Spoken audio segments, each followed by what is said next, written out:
নমস্কার বন্ধুরা, আর জি কুকিং চ্যানেলে আপনাদের সবাইকে স্বাগত। আজ নিয়ে হাজির হলাম দারুণ স্বাদের ভাপা পিঠের রেসিপি নিয়ে। তো চলুন শুরু করা যাক। আমি একটা গামলা নিয়েছি আর গামলার মধ্যে নিয়ে নিচ্ছি 2 বাটি চালের গুঁড়ো।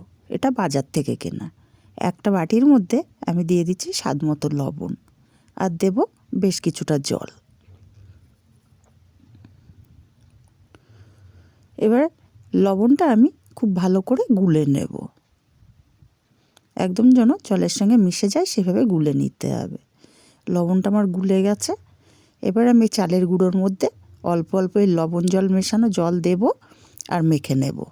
কিন্তু আমি এটা আটার মতো মাখবো না, অল্প অল্প করে মাখতে হবে যাতে সম্পূর্ণ চালের গুঁড়োটায় লবণ জলটা লেগে যায়, সেইভাবে মাখতে হবে।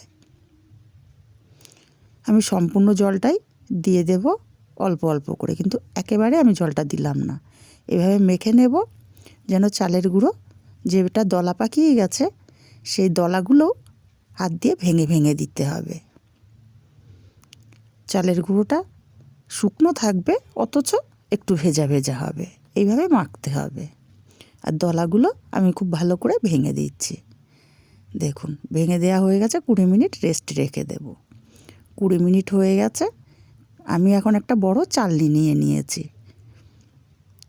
এর অল্প অল্প করে চালের গুঁড়োগুলো দিয়ে আমি চেলে নেব। প্রথমে হাত দিয়ে দলাগুলোকে ভেঙে দিতে হবে, দিয়ে চেলে নিতে হবে।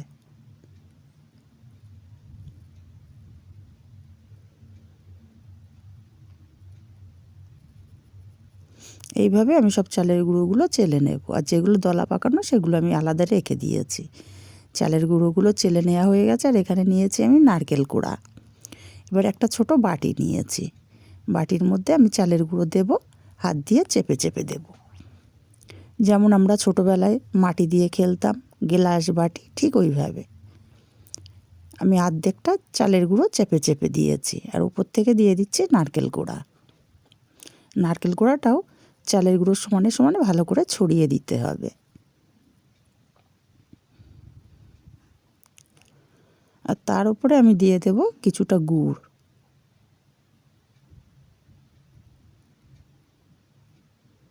আমি এখানে আখের গুড় দিয়েছি, আপনারা চাইলে খেজুরের গুড়ও দিতে পারেন।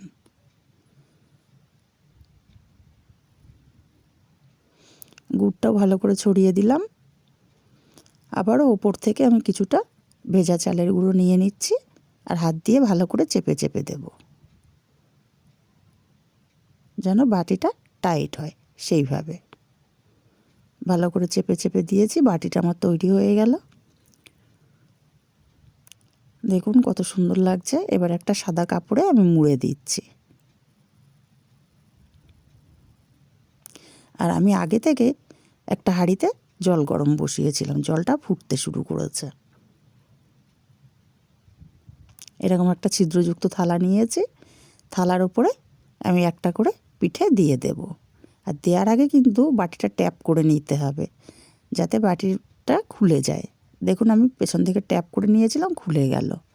এবার ভালো করে কাপড়টা পেঁচিয়ে দেব। আমি এইভাবে আমার থালায় যে কটা ধরে আমি সেই কটা পিঠে দিয়ে দেব।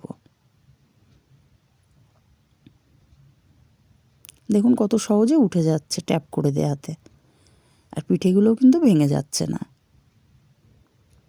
তো বন্ধুরা, আমার রেসিপিগুলো যদি ভালো লাগে অবশ্যই আমার চ্যানেলটি সাবস্ক্রাইব করার অনুরোধ রইল। আর যারা ফেসবুক থেকে দেখছেন তাদেরকে অনুরোধ রইল আমার ফেসবুক পেজটি ফলো করার জন্য। এইভাবে দিয়ে আমি ওপর থেকে ঢাকা দিয়ে দেব। আর এটা ভাপিয়ে নেব আমি 15 মিনিট। ঢাকা দিয়ে দিলাম। 15 মিনিট পর ফিরে আসছি। 15 মিনিট হয়ে গেছে। ঢাকাটা খুলে নিচ্ছি। এবার চেক করে নেব আমার পিঠেগুলো পারফেক্টভাবে হলো কি না।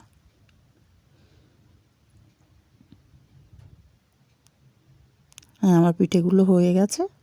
পিঠেটা কি সুন্দর নরম তুলতুল করছে।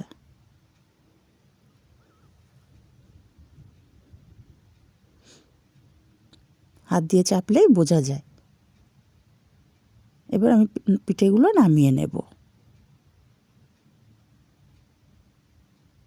একটু সাবধানে নামাতে হবে, কারণ গরম গরম ভাবটাও উঠছে। আমি নামিয়ে নিয়েছি, দেখুন ধোঁয়া উঠছে। আমি নামিয়েই কিন্তু আপনাদেরকে দেখাচ্ছি খুলে। দেখুন কত সহজে পিঠেটা উঠে যাচ্ছে।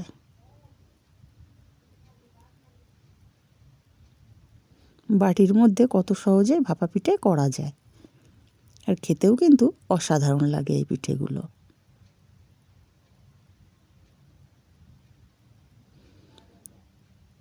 এই শীতে কত রকমের পিঠে তো খেতে ইচ্ছা করে, ঝটপট বানিয়েও নেওয়া যায়।